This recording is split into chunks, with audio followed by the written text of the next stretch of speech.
Welcome to The Forge Focus, a podcast through The Forge, where we focus on our mission of enhancing manhood through our three pillars of positive imagery, quality fellowship, and service to others. These three pillars were created to help fight toxic masculinity and promote a healthy aspect of manhood. Here we will have personal discussions with men in the community and beyond who exemplify this mission and can share their experiences and perspectives in efforts to make us all just a little better than we were before listening in. I mean, hey, let's face it, we can all learn from each other, right? And now, your host, Ebony McNeil. Prepare to be forged.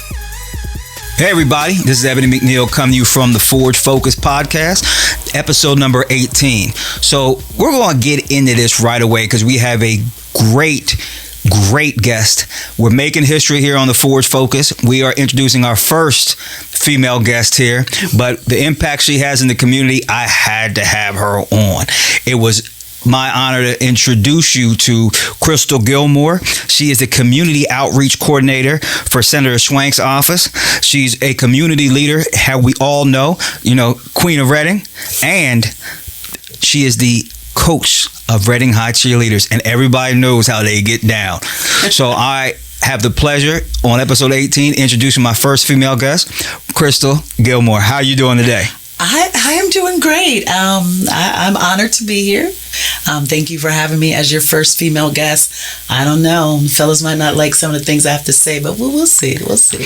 Take it easy on us. Take it easy on us, or they'll be emailing me not to have no more female guests. No, I'm known for opening doors for my female companions, so I will make sure that I do my best so that you can invite someone else. Definitely. And I was just joking because I wouldn't be worried about what you said if I had you here. Never. I wanted to bring you here for your wisdom and some of your perspective because, like anything else, if all you hear is what you think, you can't really make a change. So as guys, for us to get better, we also need to hear from our females too. Absolutely. So I'm sure you'll give us what we need today. I hope so. All right.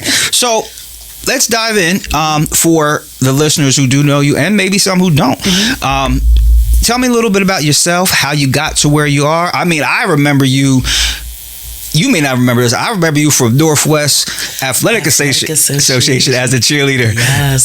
So I've seen you and watched you grow my whole life. So go ahead and tell them about your story, how you got to where you are, and how you got to the role, even with Senator Swank's office. So ironically Northwest Athletic Association is probably what started my career in cheerleading and coaching. I went to a football practice with my dad, and Joyce Duguay was like, Danny, can you let her come over here with us instead of trying to get her to throw a football? And my dad, if you all know, was very protective of his girls. Yes. So he wasn't too sure if he wanted me to go from his side, but he did. And that kicked off my love for cheering and my love for Joyce Duguay, who was my greatest mentor and who set me on a path of coaching. Not only coaching to teach you how to cheer, but coaching you in life. And that's why our cheerleading program is so different, because we could care if they win any championships. We just want them to be successful and impactful in their community once they leave us. So that started that path of coaching. And in coaching, I've been lucky to volunteer for different community organizations, which has set me up to being a community leader, and putting me in rooms where sometimes I was the only Black female in those rooms. But I understood that the purpose was bigger than me. And it was bigger than my ego, and that I needed to do what I was set forth to do so that generations beyond me would have the same privilege, i.e. my granddaughter. I love walking into rooms and thinking to myself, you just open a door. So 10 years from now, when she's 22, she shouldn't have these problems. She should be able to just show up, be accepted, and move forward. So that's a little bit about me. I love getting involved. I love being behind the scenes, and a lot of people don't know that about me. I do a lot of behind the scene work with just phone calls and giving people great inspiration and giving people great advice on how to move forward so that they are successful. To me, that's the best work you can ever do. You don't always have to be face forward. You just have to know that the person that is being successful and people are talking about their greatness, you had just a small piece in that. And all those pieces add up. And then you have this amazing puzzle that you helped put together in life. There's nothing greater than that. Man, look, you starting already. That puzzle analogy was dope. Yeah, I ain't gonna lie. Look, she's starting already, ain't she? She does with some gems already. That was nice. And it's really cool to hear, like you said, that you think about opening the doors for those coming after you. To me, that's very powerful because, especially as people of color, we have to realize that we represent everybody behind us. Every single person. If you go to a job and you don't perform, no matter how woke or diverse that company is, if I'm a black man or black woman and I don't perform, my lack of performance shows up in their mind when they're interviewing that next one. You know, my new terminology for DEI is definitely earned it. Look, stop. Look, we about to stop recording. Look, you done changed the game. I ain't gonna lie, I'm stealing that. I am stealing that. And that definitely earned it. And you with can the climate use it all going day, on but right you're gonna now, use it my way. Oh yes. You know what? But the climate that we're in right now, that was powerful. Absolutely. So speaking of earned it, explain how your path to Senator Swank's office. Honestly, my dad used to always say one thing, and you will hear me talk about my dad a lot, which is ironic because we're talking about men. But you will hear me speak about my father because I am who I am because of Danny Gilmore Sr., hands down. But my father always said, no matter where you're at or what you're doing, always act as if everyone is watching you because you don't know who's watching you. Man. You don't understand the power in just being yourself and moving about your day without trying to put on a show or a facade of who you are. Creates your character without you even having to speak on your character. And that's kind of what happened. I've worked with Senator Swank for a very long time. I invited Senator Swank to have a talk with my cheerleading squad probably about 12 years ago, and it was about weed, believe it or not. And she came in and they were trying to work on some different policies in the Senate, and she asked the girls their opinion about how weed would affect your future. Like if you got caught with a small amount of marijuana, should you be punished this way or that way? She went on the Senate floor and she said, I spoke to my cheerleaders at Reading High, and we have had a great connection ever since then. She approached me and said to me, I think it's time that you start making some changes. You start doing some things different. Trust me, I was nervous. I had 18 years at Reading School District. I worked for the phenomenal Wynton Butler, another amazing man in my life. So I didn't know if I wanted to make the change. But God moves you where you need to be when you need to move. Yes, indeed. We've been having this conversation, her and I, for about 2 years, and it was time for me to move, and it has been one of the greatest changes that I've made in my life in a very long time, because she is allowing me now to step into rooms and shake hands with people that I had never imagined I would shake hands with. And she doesn't have a problem with me being there on my own to represent her, which in turns make me shine even more, because I know that she has a trust in me, that she's not worried about it. If I'm in the room, she's in the room. And she knows she's being represented well. And that is why I love working for her. She is by far one of the most authentic politicians you will ever meet. She doesn't care if you're red or blue. She likes right versus wrong. She doesn't care if you're black or white. She loves to make sure that all people, all walks of life, are being treated equally. One of her strongest policies that she's following right now is Black maternal health. This is a white woman, a Jewish woman. She doesn't have to put us as a priority, but we are a priority in her campaign and in her life and in her walk of work that she's doing. She wants us to be treated equally and fairly across the board. And that's why she's someone that I can stand beside and work with. Because, working with politicians right now, it could be a little tricky. Oh, yeah. But working for her is easy, because you know that every move she's making on behalf of an entire community, not just based off of one person or one thing. She has done her homework, she has done her research, and she is making a qualified decision that will benefit everyone in the room. And I love that about her. I can't say enough about her. Like, she is actually one of my mentors, my hero. Like, there's no better person to be working for right now than Judy Schwenk. Wow. You don't hear that about people's bosses much. So for you to be able to have all that and gush that over her is important. And it's cool because anybody who knows you would have needed that to go work for somebody, like you said. Absolutely. Especially in politics the way it is now. There's going to be a lot of fake politicians, a lot of people with only one track mind, or only willing to help one demographic. So anybody who knows you knows she had to come correct for you to take that job. Or, just needing that real DEI person in their office. Yes. Look, that's the new term. Look. All right, so let's jump right into some questions I have for you. When you are out and about and you are working with the senator's office, but even in your past experience through, working at Reading High is big, and all the different community events and things that you're involved in, what have you seen as far as one of the biggest struggles for our youth? I think one of the biggest struggles for our youth is that we don't hear them. We don't listen to them. We all assume that we know everything that they need to know, yet we have no clue what it is that they need to know. It's kind of like me determining what's best for you as far as your diet, the car you need to drive, or the house or the block you need to live on, when I have no idea what your expectations are or what it is that you desire to be or move on to see. So how can I make those decisions for you? We think we know what their problems are. We think we understand what they're going through on a daily basis, but we really have no clue. Coaching opens that door for me to understand them, because we are very big on listening to our kids. If something happens in the community or in the world, we start our practices off talking about that, where we're allowing them to voice their opinion. I will open it up and say, I know you heard about XYZ. Tell me, how do you feel about that? What do you think we should be doing as a community? What do you think we should be doing as a nation? You would not believe how their eyes light up, because someone is allowing them to speak. Someone is allowing them to voice their opinion on what it is that they feel versus telling them what they should feel. I can't tell you how to feel.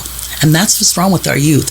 We're all telling them how to feel, so they don't know what they should be feeling.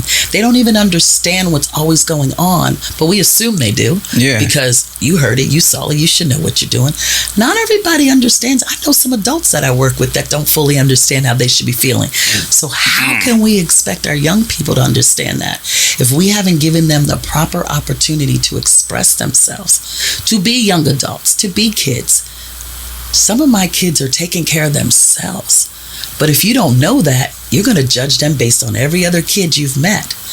You have no idea the stories of these kids that I've heard, but I've embraced them for themselves. And that's why I get so much respect from kids, because I know each one of them is a different individual. And I'm not putting them all in a group. We don't like racial profiling, right? Right. But we do a lot of youth profiling. We put all the youth in one room and we say they're all the same. They all don't understand. They all don't listen. Yet we have no clue what each one of them is going through before they show up in front of us. Did they eat today? Do they have running water at home? Are the lights off? Are they couch surfing? We have no clue, because we haven't taken 5 minutes to ask them, what is it that I can do for you? What is it that you need me to open up so that you can be successful? And when we start doing that, we will change the tempo of what is going on with the youth in our city. They're not doing what they're doing because they want to. They're doing what they're doing because they're screaming for help from us. Right. And we have not figured that out, because we keep judging them instead of helping them. And that's two different things. Wow. It's true. And it reminds me of something you said when you talked about we don't know what goes on before they get to us. Mm-hmm. We had Tremaine on here, who we're all familiar with. Yes. And he gave an amazing story where he talked about how the young man, I think it was a young man, went to school, and that morning his mom shot his dad. Right. On the way to school. Right. And then just took him and went to school, dropped him off, and then went home and dealt with the cops. Right. So he's literally going home to nothing now because his dad's deceased and his mom's going to jail. Right. And he talked about how, everybody's like, why isn't he behaving? This kid's doing this. They don't realize what came from that. Exactly. And the other part of it is, if that happened that day, he was dealing with stuff all that time. So any actions he took at school were being affected by that. Wow. Absolutely. And it's cool to hear that somebody else actually gives the same narrative. Like a lot of these kids, we don't understand everything they're going through. Right. And a lot of them have been, we grew up in a certain area where it was tougher than now in general. But most of us didn't have to deal with that. We didn't have to deal with that. No. We did. You and I both, we were blessed. Yes. We had a 2-parent household. Yep. Yes. And our parents were messing around, and there was no go to mom or go to dad. They both would come down on you. Exactly.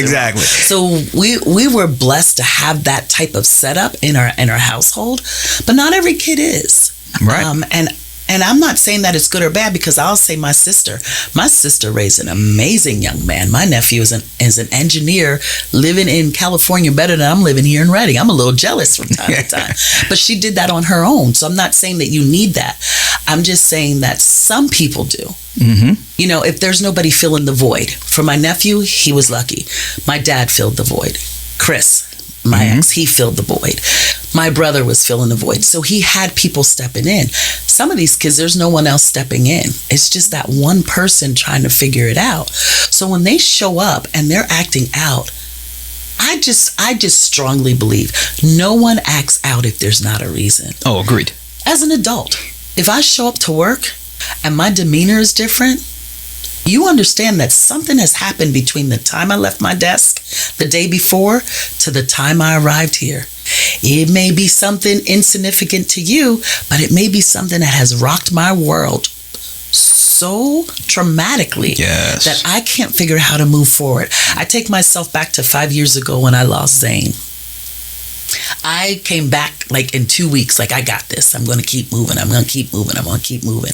Everybody says, oh, the pandemic was the worst thing that ever happened to us. It was the greatest thing that ever happened to me, because I had to sit still and I had to deal with myself. I had to look at myself. I had to reflect on myself. I couldn't reflect on what everybody else was going through, filling my troubles with their problems, so I didn't have to face my problems. I don't think people stop and think about what someone could be going through before they start coming at them for how they are presenting themselves. Because if you really know someone, you will know when they're having bad days. I can tell when a kid walks into practice and they're not the kid that was there the day before, because I'll say, wait a minute, something's not right. Yeah. What's going on? Do you need 5 minutes? Do you need me to talk to you? You want to go out and have a conversation? And they're always happy to hear that. That's dope. So our next topic that we're going to talk about is you had said a few things, and one I wanted to circle back on. As you know, we focus on manhood and its impact. And I was very pleased that you made a point to talk about your father. Absolutely. And you made another point to talk about Mr. Butler. Absolutely. And you mentioned Trey too. Yes, and Trey. So our next topic that we're going to do is talk about the impact of your dad. And when you said he made you who you are, that struck me, because a lot of times you don't hear women saying that their dad made them who they are. But I want to tie that into the power of a good man in your life. So that's probably why so many men can't handle me, because my father made me who I am. Ain't nothing wrong with that, but you know what? The real men can. So we're going to come back to that next. Break down what you mean when you say you are the woman you are today because of your dad. Most of us know your dad. He was that dad. He was that dad. He was at the sport events. He was in the community. We knew the great kids he raised. So explain to people who may not know him why you are who you are because of him. So my dad was one who gave you tough love. And I don't think people fully understand what tough love is. He gave you love when you needed it the most. It wasn't like he had to hug you every day or tell you he loved you every day. He showed it in how he handled things that you did. When you would do something that he thought was great, he would mention it to you. But when you did something that was wrong, he would break down why it was wrong and why you probably should have taken another path. I remember one time I had to be home by the time the street lights came on. I was angry because everybody could hang out down at Front and Schiller after the street lights were on. I was like, I'm going to press my luck today. Whoa. Man, my dad pulled up to the park and was like, you see the lights on? I said, yes. He said, so where should you be? And he drove off. You talk about scared. I was nervous. Like, when I get home, what am I going to do? You know what he did? He didn't talk to me for the rest of the night or the next day. That was punishment and enough for me, because he was letting me know that he was so disappointed in the actions that I had taken, that he had no words for me. And for him not to have words for me was like a light bulb of, he's not doing this because he just wants to be a hard dad. He's doing this because he's trying to teach me how to value myself. Wow, yeah. Because no young lady should be out at 17, 18 when the street lights come on. She should be at home. Definitely not a Front Schiller. Not a Front Schiller, right? Now we are talking, a couple of 40-something years. Yeah. But he was trying to get me to understand that the things he was teaching me was to value myself as a woman. Because if I didn't value myself as a woman, no man would ever value me. So he wasn't trying to scare me into thinking that I couldn't do left or right. He was just trying to get me to understand, you have to stay focused on who you are, and you have to build your character. But if you're hanging out at Front and Schiller after the lights are off, what are people going to think about you? Talk about it. Are they going to think that you're one of those nice young women that they might want in their presence? Are they going to think that you're one of those young women that are just out here doing all kinds of things that you shouldn't be doing? You pick. Which one do you want to be represented by? Well, of course, I wanted to be represented as one of those young women that people were proud of, one of those young women that people understood. So he taught me that. I also got to watch him coach. And in coaching, I got to see my dad sometimes take food off of our table to put food on someone else's table. That was so valuable, because I understood that sometimes you have to give in order for karma to come back and bless you. You can't always expect everything to just be so hunky-dory, or that, everything is rainbows, and like some people's lives are just that traumatic and upset and broken that you have to know how to help people. You have to know when to help people. My dad was very big at that. We used to go to games and there'd be 5 of us in the back of his car piled up on laps, but he wasn't going to leave one kid at Bear Park to miss their game. So I learned very early in life that in order to build your community, you have to help your community. In order to change your community, you have to be a part of the change. Another one of his favorite sayings used to be, if you're not a part of the solution, you are part of the problem. Don't tell me what's going on. What are you doing to change it? I remember saying to him, Dad, I'm getting really frustrated. Every time I think I'm doing the right thing, somebody's coming at me. He shook his head. He said, you got it. I said, I don't understand what you're saying to me. He said, you've finally reached that point in your life where now you understand your full capability of what you can do. It's like, I don't understand what you're talking about. He goes, when people talk about you, it's not because you're doing something wrong. People are only going to talk about you when you're doing something right. He said, and you want to know why? Because they don't have the courage to do what you're doing. You finally understand every lesson that I've been teaching you along the way. He said, now use it. Dating? Oh man, my dad would be like, come on now. You think that young man can knock on my door? Not gonna have it, because you should value yourself more than that person that's in front of you. I was starting to think I was an ugly duckling, but I was starting to slowly realize they were afraid of my dad. And now I'm grateful for that, because I probably avoided a lot of knuckleheads. Oh, yeah. That would have had my life in a total different direction that it is today, had my dad not been the man that he was in our life. He was special. He was unique. And we shared him with the world. Yes. But because we shared him with the world, I've learned how to share myself with the world too, in the same capacity, to change lives, to be impactful, to know when to help. My daughter will say to me, Mom, you're helping that person. They just spit in your face 2 days ago. And I will say to her, that's their karma. I like sleeping at night. I do what's right. I never do what's wrong. And if I'm doing what's wrong, it must be a really, really bad day. It took a while to get there. It took me a while to get there. So I can't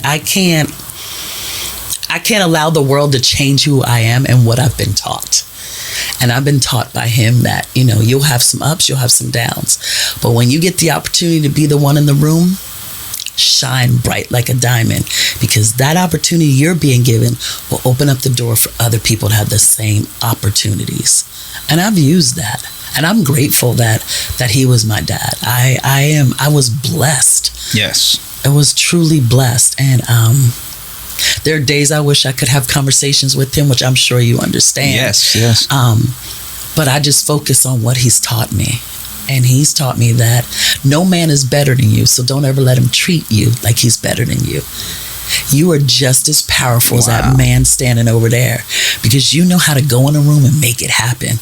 Go in a room and make it happen. Don't worry about it. So that's how I've always lived. I've lived through watching him and understanding the power of just being who you are. Yeah. And allowing people to see that and go from there. Yeah. Wow. That was deep. It was really refreshing to hear. And tying in with that, we talked about your day. Everybody knows that not just your father, the Gilmore men in general have like an aura about them. And it's always been, I've been to how many family parties and all that stuff, and I always say I'm an honorary Gilmore. And it's funny, I say that, one, because of hanging out with y'all, but like I've absorbed so much from all the men in your family. You know what I mean? Your father, your brother, the Flowers brothers. I mean, John, everybody. I've absorbed so much from them. What do you think that had a lot of impact on how you handle yourself and your community? Because all of you were strong. They were all strong men, and they've all done big in the community. Things, absolutely. It helped because, no pun intended, we all know how bad people beat down black men in our community. Yes. They're worthless. They don't do anything. They're this, they're that. I get all that. There are some deadbeats, but there are deadbeats in every walks of life. Yes, indeed. So when I heard stories like that, it was hard for me to believe, because I'm around a bunch of strong men. I'm around a bunch of men that are making positive moves. I'm around a bunch of men that are changing the lives of other young men. So what I've done with it is taken some of their lessons, and not only do I work with young women, I work with young men. I can't tell you how many young men in our community will call me for advice, or how many young men in this community would probably shut this world down if somebody even stepped to me half wrong, just because they have that much respect for me. But I think because I was around men being powerful, and I understand that, yes, you can be a strong woman, but you have to let a man be a man. I understand that. But you don't have to be afraid that if a man needs you to back them up as a strong woman, you go stand right beside him and let people know that I'm standing right beside him and I'm standing with him. So if you think you're going to challenge him, be ready to challenge me too. Maybe if we start doing that a little bit more, if we start backing up men, they will back us up as black women. Because I will say sometimes that can be a little discouraging. Like you feel like for example, we got Kamala right now. Yeah. I feel like I hear more black men beating her down than I do white men, than I do Spanish men. Sometimes that might be why a lot of black women have a chip on their shoulder when it comes to black men, because we feel like we support you all. We will put the world on our shoulders, and we will be dead tired, but we will make it happen. But sometimes we just don't feel that it's reciprocated. Or even sometimes we feel like sometimes black men think we're too strong or we're too powerful. There is nothing like a powerful black woman to have your back. Because as long as she got your back, you ain't going down. Because when everybody's knocking your knees from under you, she is standing right there, putting her knees in the back of yours and lifting you back up to be 10 toes down. Nothing like a powerful woman. Black women, we are on a mission. We are supporting our black men. Could we do a little more? Absolutely. But I think black men could support us a little more too. I think that black men could start promoting us and not being afraid to let us be up front every once in a while. Because we're not going to lead you in the wrong direction. Because we don't want to go in the wrong direction. We're going to lead you to the promised land. I promise you. because the end result also reflects us. And we don't want to be failures, so we don't want you to fail. And you know what's funny? Right before you got here, I was talking to H about this. So you're familiar with Opaque Institute and things like that. And we're talking about right now, we have an initiative called Men of Color. Nice. And it's really, it has the ability to be very impactful. And how you said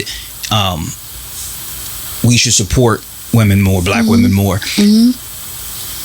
I'm looking at the stats that we're doing for this, and men, part of what we talk about the Forge is men, as women get stronger, the men seem to allow themselves to get weaker. Absolutely, for whatever reason. And it's crazy. Like college enrollment rates, black men are the lowest. And we're the lowest graduation rates. Guess who's the highest? Black women. And, you know, it's one of those things where I feel like the men need to be willing to step back up. It's almost like you said, if somebody's in front of you and seems more powerful than you, we're taking a step back, or we're saying, well, we don't need all that. It's a tough thing to do. And I think men need to understand that this woman will have your back if you're on your game. If you're on your She's game. not here trying to break you down, but you got to come correct too.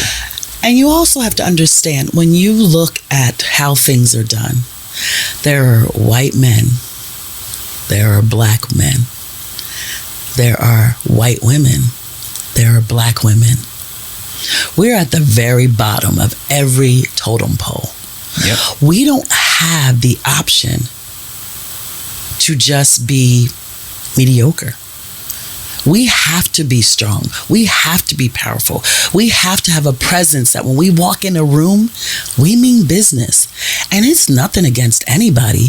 It's just because we know if we don't show up that way, no one's going to see us. No one's going to hear us. No one's going to appreciate what it is that we can or cannot do, because they're not going to see us. So while black men may think that we're so powerful and strong because we're coming for them, no, we're not coming for them. We're coming for the world and for what's ours and what we deserve. And we can't show up weak. If we show up weak, who's going to listen to us? We have to show up like, I'm here, I belong here, and I'm staying here. And I'm going to do everything that I can to be here. So it's not so much about trying to take anybody else down. It's about building ourselves up. It's about creating a space where we can stand in all of the spaces that we want to. My new mantra is, if they won't let you have a seat at their table, build your own table and assign the seats. Because see, once you start building your table and you start assigning seats, the people didn't let you sit there, oh, they're going to ask to sit at your table. What greater thing is that? So that's why we try to be strong and powerful, because we know we have to. If we don't take things in our own hand, who's going to do it for us? But in doing that, we always support our black men. Stand behind us. Build us up. When you're in a room and somebody's talking about that, don't be afraid to say, yo, I know somebody who could do that. Mention one of your black sisters, because when we're in a room, we mention y'all all the time. We always do. And I think that that's something that we as a culture have to get better at. We as a culture have to understand, I'm not doing what I'm doing so I can be better than anybody. I'm doing what I'm doing so we all can be great. Talk about it. When you understand that every move I make is not just on behalf of Crystal Gilmore Harris, but it's on behalf of the Black community, you would understand me better. And if you haven't figured that out about me with the way I've been moving over my lifetime, you don't want to know me, because you prefer to try to keep me down or keep your foot on my neck, as some would say, versus lifting me up. Because see, I have lived my life being a footstool, letting everybody climb on my back and reach for that big star in the sky that they want.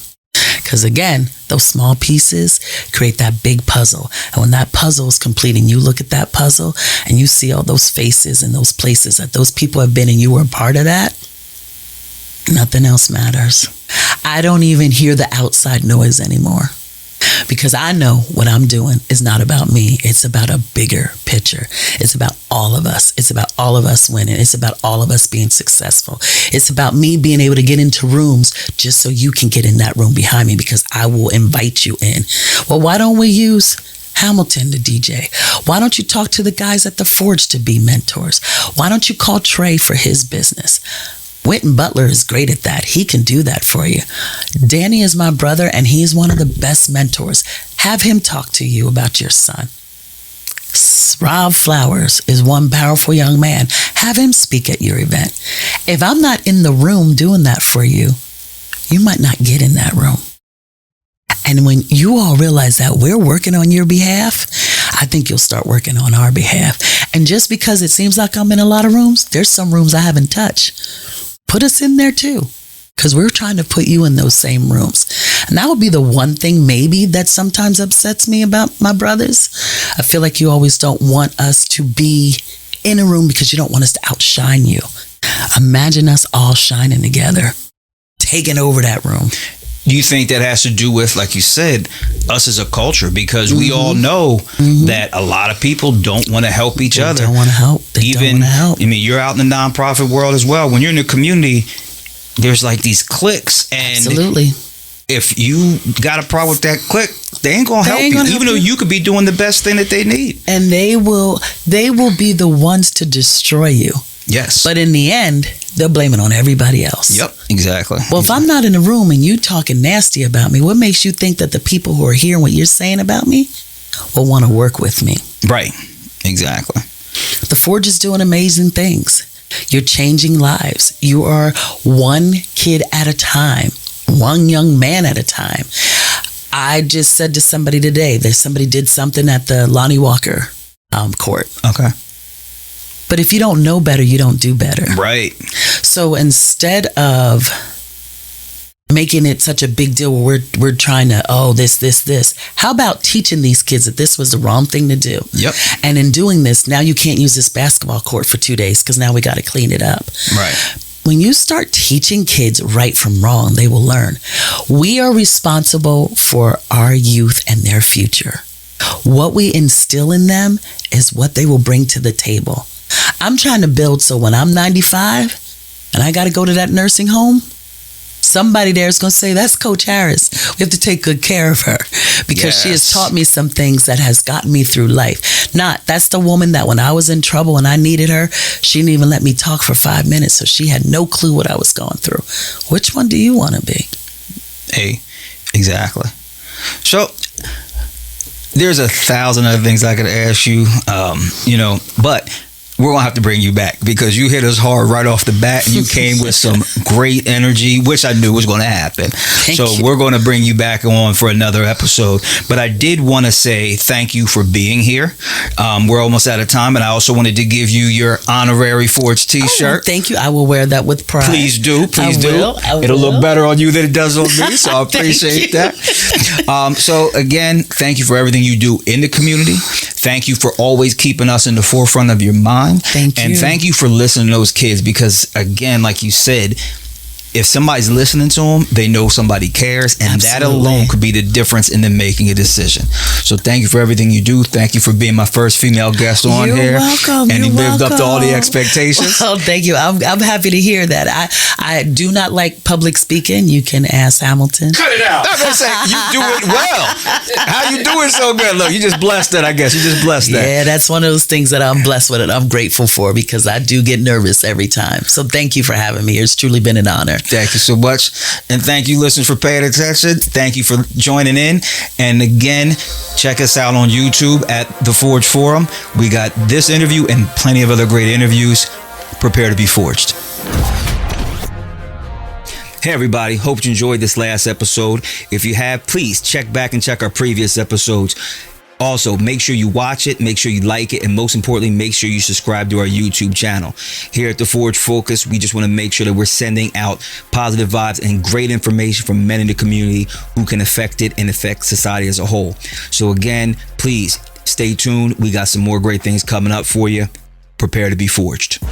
We hope you enjoyed this episode and, more importantly, learned something that can affect your perspective on yourself and manhood as a whole. If you have found the value that we expect that you did, we encourage you to hit the like and subscribe button and share this video. Spread the word and tell anyone in your life who can benefit. We'll see you on the next episode. Prepare to be forged.